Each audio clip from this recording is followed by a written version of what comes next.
క్షమించండి యేసయ్యా.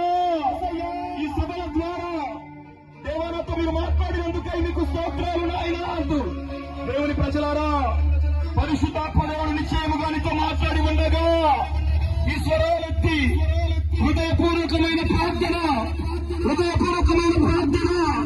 ఈ రోజున నీవు చేయగలిగితే, ఈ రోజున ప్రభు సన్నిధిలో తీర్మానంతో ఒక ప్రార్థన నీవు చేయగలిగితే ఆ దేవుడు నిశ్చయముగా నిన్ను గణపరచబోతూ ఉన్నాడు. ఆ దేవుడు నిశ్చయముగా నిన్ను బాగు చేయబోతూ ఉన్నాడు. ఆ దేవుడు నిశ్చయముగా నీ కుటుంబాన్ని ఆశీర్వదించబోతూ ఉన్నాడు.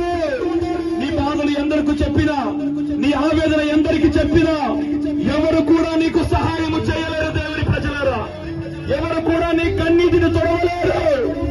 సిలువలో నీ కొరకు రక్తము కాచిన దేవుడు, సిలువలో నీ కొరకు ప్రాణత్యాగము చేసిన దేవుడు, ఆఖరి రక్తపు బొట్టును కూడా నీ కొరకే సిలువలో చిందించిన దేవుడు, ఇదిగో వేలాడుతున్నటువంటి సిలువలు ప్రాణము పెట్టిన యేసయ్య నీ వైపు చేతులు చాపి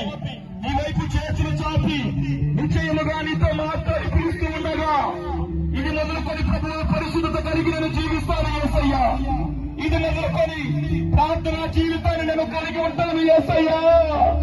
నా కుటుంబంలో ఉన్న సమస్యలు తొలగించండి నాయన, నా కుటుంబంలో ఉన్న ఆవేదన తొలగించండి నాయన. నేను కలిగినటువంటి భయంకరమైన శాపం, నా కుటుంబంలో నేను కలిగినటువంటి భయంకరమైన శాపం అయ్యా ఈ రాత్రికాల సమయంలో తీసివేయండి అయ్యా. ఈ రాత్రికాల సమయంలో నాకు విమోచన ఇవ్వండి అయ్యా. అయ్యా మీ రక్తముతో నన్ను కలగండి యేసయ్యా. ఈ రాత్రికాల సమయంలో నా హృదయానికి నెమ్మది కావాలయ్యా. ఈ రాత్రికాల సమయంలో నా కుటుంబానికి సమాధానం కావాలయ్యా.